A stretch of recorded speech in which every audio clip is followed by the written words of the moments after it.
Hello everyone, welcome to my channel English Grammar with Shikha Gaur. I welcome you all to my channel, and on my channel I simplify English grammar in an easy and interactive way. So for today I'll be explaining you about the difference between syntax and subject verb agreement.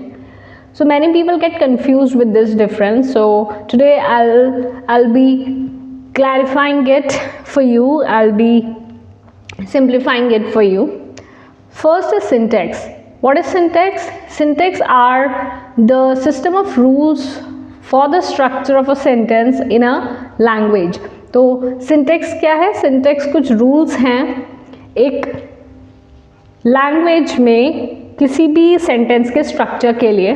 तो वो जो rules होते हैं उन्हें हम syntax बोलते हैं, और ये जो rules हैं इन रूल्स के अकॉर्डिंग ही हमें सेंटेंस को एक मीनिंगफुल सेंटेंस में कन्वर्ट करना होता है और सही स्ट्रक्चर में उसको फॉर्म करना होता है.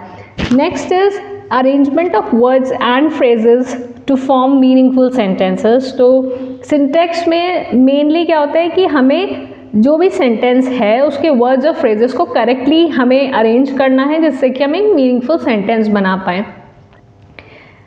आपने एक चीज़ ज़रूर नोटिस की होगी कि हमने अपने स्कूल टाइम में एक जंबल सेंटेंसेस या फिर जंबल वर्ड्स करके एक क्वेश्चन आता था और उसमें हमें वर्ड्स को करेक्टली अरेंज करना था एक मीनिंगफुल सेंटेंस बनाने के लिए, राइट. तो वही होता है सिंटेक्स की वजह से.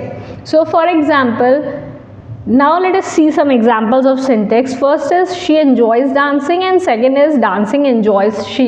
So if we see the first sentence is a meaningful one क्योंकि हमें कुछ meaning पता लग रहा है, meaning कुछ है, right, उस sentence का. Secondly, dancing enjoys she, it is an incorrect sentence, right.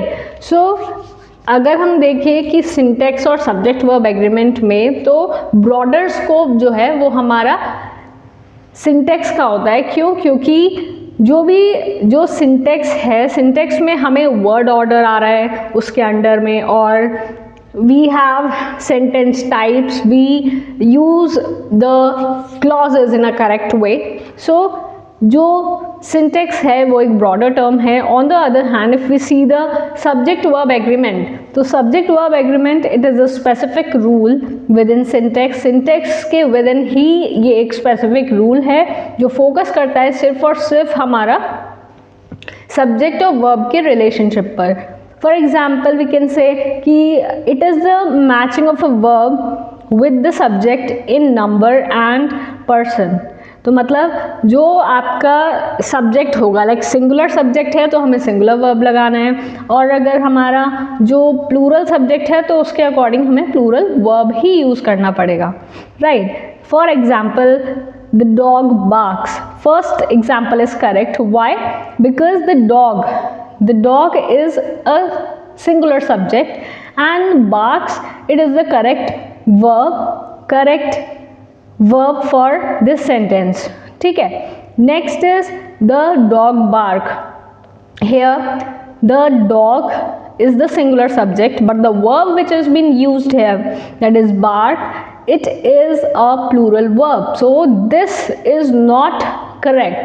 This sentence is not correct and this is not fulfilling the agreement between subject and verb. Right. Next it is here, which I've already told you that it is narrower in scope. Secondly, as it focuses on the subject verb relationship only. So जो भी हमारा subject verb agreement है वो सिर्फ और सिर्फ subject और verb के एग्रीमेंट के बीच में, उनके रिलेशनशिप के बीच में ही फोकस करता है. On the other hand syntax एक ब्रॉडर टर्म है जिसमें हमारा सेंटेंस स्ट्रक्चर आ रहा है, सेंटेंस का टाइप आ रहा है, वर्ड ऑर्डर है और यूज ऑफ क्लॉजेज है, राइट. सो ये था हमारा difference between syntax and subject verb agreement. So that's it for today, and I hope this video, you found this video helpful in some way. So if you found it helpful, so do like, share, comment and subscribe to my channel, and stay tuned for more interactive and new videos on my channel. That's it. Thank you.